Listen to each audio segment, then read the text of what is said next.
ಕೊಟ್ಟಿದ್ದಾರಲ್ಲ ಅವರಿಗೆ ಡೆಫಿನೇಷನ್ ಗೊತ್ತಿಲ್ಲ. ನಕಲಿ ಆಯ್ತನಪ್ಪ, ನಕಲಿ ಇದ್ರೆ ಒಂದು ಯಾವುದೇ ಒಂದು ದಾಖಲೆ ಮುಖಾಂತರ ಕೂಡ ಪೊಲೀಸರು ಹೊರಗಡೆ ತರ್ತಾರೆ. ಪತ್ರಕರ್ತರ ನಕಲಿ ಅಂತ ಕೊಟ್ಕೊಡು. ಇನ್ನಲ್ಲಿ 10,000 ಜನ ಇದ್ದಾರಲ್ಲಪ್ಪ, ಯಾಕೆ ದಿಕ್ತರಿಸ್ತಾ ಇದ್ದೀವಿ ಪತ್ರಕರ್ತರಿಗೆ? ಇವತ್ತು 2018 ಏನು ನಾನು ಮಾಡಿದೆ ಅದೇ ಮುಂದುವರೆದು ಇವತ್ತು ಶಿವಾನಂದಗೌಡರಿಗೆ ಸುಟ್ಕೊಂಡು ಅಲ್ಲಿ ಪ್ರಧಾನ ಕಾರ್ಯದರ್ಶಿ ಸುಟ್ಕೊಂಡು ಅವರಿಬ್ಬರ ಮೇಲೂ ನನ್ನ ದಾಖಲೆ, ನನ್ನ FIR ಆದ ಮೇಲೆ ಅವ್ರ ಮೇಲೂ FIR ಆಗಿರೋದು ನಾಚಿಕೆ ಆಗ್ಬೋದು. ಈ ಸಂದರ್ಭದಲ್ಲಿ ನನ್ನ ವಿರೋಧ ಪಕ್ಷದ ನಾಯಕರು ಏನಿದ್ದಾರೆ, ಚಲವಾಣಿ ನಾರಾಯಣಸ್ವಾಮಿ ಅವರಿಗೆ ನಾನು ನಾಳೆ ನಾಡವರು ಲೆಟರ್ ಕೊಡ್ತೀನಿ. ಒಬ್ಬ ಶಿವಾನಂದಗೌಡರವರು ಇವತ್ತು ಮಾಧ್ಯಮ ಸಮಿತಿ ಏನಿದೆ, ಮಾಧ್ಯಮ ಅಕಾಡೆಮಿ ಸಮಿತಿ, ಅದಕ್ಕೂ ಮೆಂಬರ್, ವಾರ್ತಾ ಇಲಾಖೆಯಲ್ಲಿ ಪೆನ್ಷನ್ ಕಮಿಟಿ ಮೆಂಬರ್, ಇರೋದ್ರಲ್ಲಿ ಅವರೇ ಆಗಿದ್ದಾರೆ. ಇಂಥ ಒಂದು ಆರೋಪ ಹೊತ್ತಂತ ಒಬ್ಬ TVG ಕಟ್ಟಿದಂಥ ಸಂಸ್ಥೆ ಕರ್ನಾಟಕ ಕಾರ್ಮಿಕ ಪತ್ರಕರ್ತರು ಇಂಥವ್ರು ಇರೋದಕ್ಕೆ ನಾಯಕರ. ಇದನ್ನು ನಾವು ನೀವೆಲ್ಲ ಸೇರಿ ರಾಜ್ಯಾದ್ಯಂತ ಹೋರಾಟ ಮಾಡಿ ಅವು ಏನು ಸ್ಥಾನಮಾನ ಪಡೆದಿದ್ದಾರೆ ಸರ್ಕಾರದಿಂದ ಅವನ್ನೆಲ್ಲ ಹಿಂಪಡೆಯವರಿಗೆ ನಮ್ಮ ಹೋರಾಟ ನಿಲ್ಲಬಾರ್ದಂತ ಈ ಸಂದರ್ಭದಲ್ಲಿ ನಿಜವಾಗಿ ಅಸಲಿನಲ್ಲಿ ಯಾವ ರಾಜ್ಯ ತೋರಿಸೋಣ.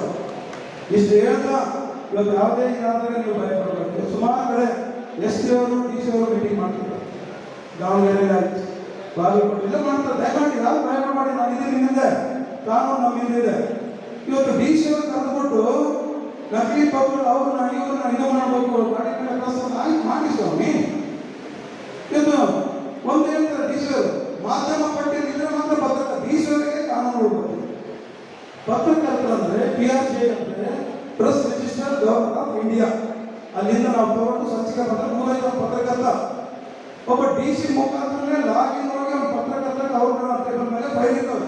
ಕನಿಷ್ಠ ಆಲೋಚನೆ ಈ ರೀತಿ ಯಾರೋ ಹೇಳಿದ್ರೆ DC ಕುಡಿತಾರೆ ಅಂತಂದ್ರೆ DC ಅವರಿಗೆ ನಾನು ಮಾತಾಡಿ ಒಂದು ಲೆಟರ್ ಕೊಟ್ಟು ಎಂಡೋಸ್ಮೆಂಟ್ ತಗೊಂಡು ರಿಟ್ ಪೆಟಿಷನ್ ಹಾಕಿ ಹೈಕೋರ್ಟಿಗೆ ಕಳಿಸ್ತೀನಿ, ಉತ್ತರ ಕೊಡ್ಲಿ. ಅವತ್ತು ಯಾರು ಭಯಗೊಳ್ಳೋದು ಬೇಡ ಅಂತ ಹೇಳ್ತಾ, ಓಣಿಗೊಬ್ಬ ಹಂದಿ ಅಂತ ನಿಂದ ಕರೆದಾಗ ಮಾತ್ರ ನಾವು ಬೆಳೆದಂತ ಈ ಸಂದರ್ಭದಲ್ಲಿ ನೀವು ಧೈರ್ಯ ಇರ್ತಾ ಇದೆ.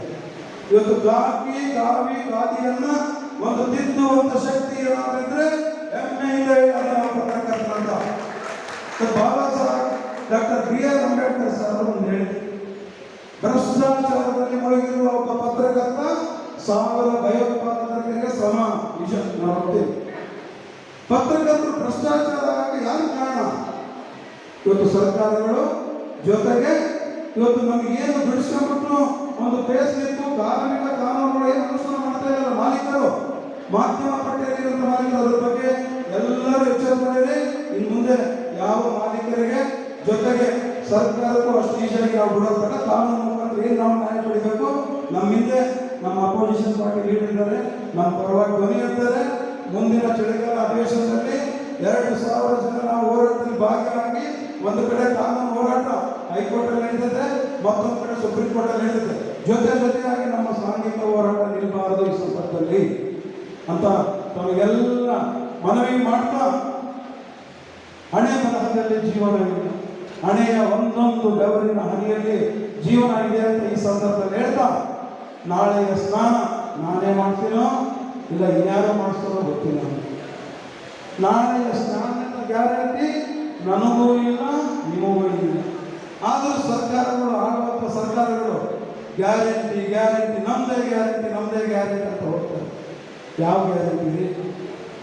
ನಮ್ಮ ದುಡ್ಡು ತಗೊಂಡು ನಮಗೆ ಕೊಡ್ತಾ, ಕೆಲವರಿಗೆ ಅದಕ್ಕೂ ತಾರತಮ್ಯ ಹೋಗ್ತಾ ಗ್ಯಾರಂಟಿ ಅಂತ. ಕೆಲವು ಕಡೆ ನಮ್ಮ ಮಾಧ್ಯಮಗಳು ನಮ್ಮದೇ ಗ್ಯಾರಂಟಿ ನ್ಯೂಸ್, ನಮ್ಮದೇ ಪ್ರಥಮ, ನಮ್ಮದೇ ಮೂಲ ಅಂತ. ನಾವೇ ಗ್ಯಾರಂಟಿ ಇಲ್ಲ ಶಾಸಕ. ಆ ಗ್ಯಾರಂಟಿ ಬೇಕಾ?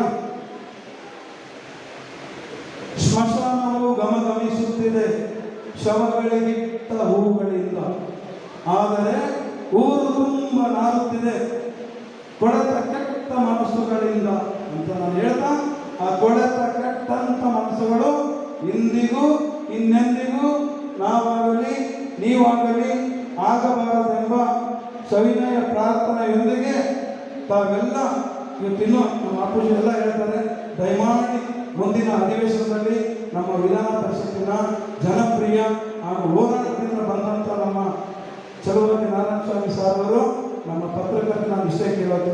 ಇವತ್ತು ವಕೀಲರುಗಳಿಗೆ ಕೊಟ್ಟರೆ ನೀವು ಸೆಷನ್ಸಲ್ಲಿ ಸ್ವಲ್ಪ ದಿನ ಗಲಾಟೆ ಮಾಡಿ ಸ್ಟ್ರೈಕ್ ಆಗೋದು. ಇವತ್ತು ಡಾಕ್ಟರ್ಗಳಿಗೆ ಕೊಟ್ರಿ, ಇವತ್ತು ಸರ್ಕಾರಿ ನೌಕರಿಗೂ ನೀವು ಕೊಟ್ರಿ ರಕ್ಷಣಾ ಕಾಯ್ದೆ. ಪತ್ರಕರ್ತರು ಏನ್ರಿ ಪಾಪ ಮಾಡಿದ್ದಾರೆ? ಇವತ್ತೇನೋ ನಮ್ಮ ಮನೆಗೋಸ್ಕರ ಬರ್ಕೊಂತೀವ, ಇಲ್ಲ ನಮ್ಮ ಹೆಂಡತಿ ಅತ್ತೆ ಮನೆಗೆ ಏನಾದ್ರು ಬಸ್ನಾಗ ಓಡಾಡ್ತೀವ? ಇವತ್ತು ಸಿದ್ದರಾಮಯ್ಯ ಅವರು 16 ಬಜೆಟ್ ಮಂಡಿಸಿದ್ರು ಸಾಮಾಜಿಕ ಅಧಿಕಾರ ಅಂತ. ಇದೇನಾ ಸಾಮಾಜಿಕ ಅಧಿಕಾರತನ? ನಾನು ಈ ಸಂದರ್ಭದಲ್ಲಿ ಪ್ರಶ್ನೆ ಮಾಡ್ತೀನಿ ಸಿದ್ದರಾಮಯ್ಯ. ಅವ್ರ ಅಧಿಕಾರದಾಗಿದ್ದಾಗ ಪ್ರತಿಯೊಂದು ಸಂದರ್ಭದಲ್ಲಿ ನಾನು ಈ ಪ್ರಶ್ನೆ ಎತ್ತಿದ್ದೀನಿ.